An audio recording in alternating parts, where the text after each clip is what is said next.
In today's episode, a simple jog near a golf course took a tragic turn as three women came face to face with a massive grizzly bear. One of the women did exactly what you are not supposed to do when encountering a bear: run away. This is the story of Isabelle Dubet and her deadly encounter with nature's apex predator. This is Ultimate Misfortune. In May of 2005, officers from the Department of Fisheries and Wildlife in Canmore, Canada, relocated a 4-year-old male grizzly bear. There was no evidence that the bear was hostile or had caused any harm. Rather, it was only observed loitering around the golf course that was situated just outside the town. The animal would have been left to its own ways in a normal situation. However, when a woman who was strolling along one of the hiking routes happened to cross paths with the bear, it became hostile against her. There was no actual physical assault committed by the beast. The display was primarily for show. It was a close call, and given the numerous reports of the animal being in the area in the weeks prior, the authorities decided that it would be safer to tranquilize and relocate the bear 10 miles deeper into the woods. Normally, bears are relocated 50 miles away, but in this instance, the additional distance was not considered necessary because the animal had not committed any acts of violence. The authorities relocated the bear only a few miles away from the golf course, a decision that they would later regret. The bear, wanting to be back in its territory in less than a week, found its way back to the golf course. Grizzly bears are apex predators, which means that they are at the top of the food chain. They have no natural predators and can easily hunt and catch mammals such as bison and elk. Their behavior can be unpredictable. The grizzly bear is a massive animal with humped shoulders and an elevated forehead that contributes to a somewhat concave profile. Large adult grizzlies may be about 8 feet long and weigh about 900 pounds. Because of their bulk and their long, straight claws, grizzly bears rarely climb trees, but will if they need to. The claws of the grizzly bear can grow as long as 4 inches, as long as the size of your fingers. They are, however, surprisingly agile and can run as fast as 35 miles per hour over short distances. Their eyesight is poor, and they have been known to attack humans without evident provocation. Isabelle Dubet and 2 of her friends were jogging around the golf course. They were on one of the several trails that were located there. Isabelle had been known to use these trails for several years, and the region was a well-known location for people who went on hikes, bike rides, and jogs. The women were training for 3 different marathons that were quickly approaching. This morning got off to a strong start, with all the women maintaining a decent pace throughout their training session. As they continued to maintain their speed and concentrate on their breathing, they were able to pass the first 40 minutes of the path in a rather quiet manner. It was impossible to engage in idle chatter or make pit stops. At the very moment when it was crossing the trail, the grizzly bear was completely unaware of the fact that 3 people were approaching. Around the bend, the 3 women arrived, and they were 40 feet away from the enormous beast. It was a total coincidence that Isabelle and her companions found themselves in one of the most unfortunate situations that they could have been in. A jerk of astonishment was displayed by the bear when their running shoes came to a stop, sending stones flying in all directions. The women and the bear were surprised by the sight of each other. The next actions of Isabelle, however, would turn out to be fatal. Before we continue the story, let's go over what you should do if you encounter a grizzly bear in the wild, according to the National Park Service. Identify yourself by talking calmly so the bear knows you are a human and not a prey animal. Remain still, stand your ground, but slowly wave your arms. Help the bear recognize you as a human. Stay calm, and remember that bears do not want to attack you.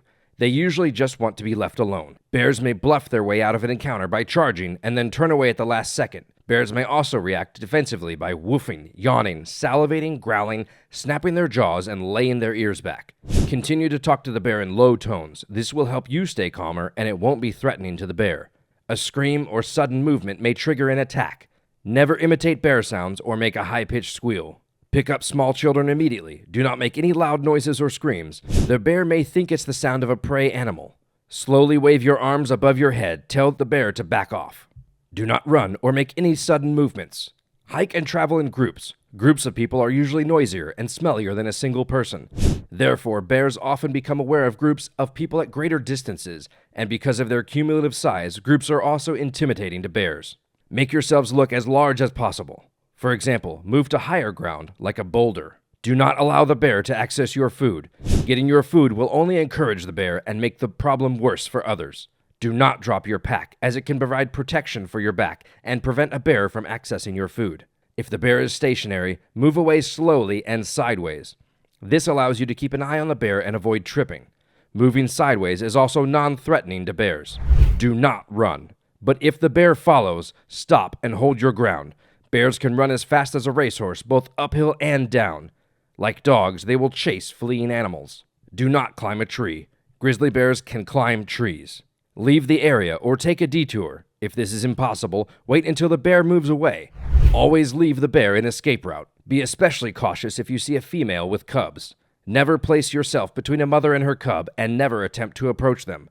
The chances of an attack escalate greatly if she perceives you as a danger to her cubs. Now back to the story. It is likely that the shell-shocked reaction of Isabelle's companions, which caused them to freeze in horror, was what ultimately saved their lives. On the other hand, Isabelle ran away. As soon as she caught sight of the beast, which was so close that you could smell the damp fur on its body, her flight instinct kicked in and she immediately began to flee. Without giving it any thought, she made a left turn and rushed straight toward the tree that was closest to her. The entire thought process in her head urged to ascend to a higher level.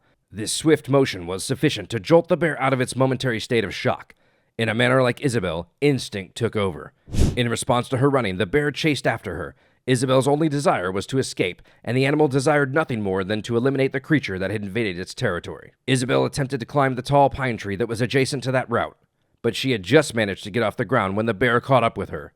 The bear swung its gigantic paw, and Isabelle's ankle was broken instantly. The strike was so powerful that Isabelle flew into the air and landed on the forest floor. She hit the forest floor so hard that she slid for several feet face down. The two other women, still on the trail, suddenly emerged from their stunned state and rushed as quickly as they could in the opposite direction of where they had come from.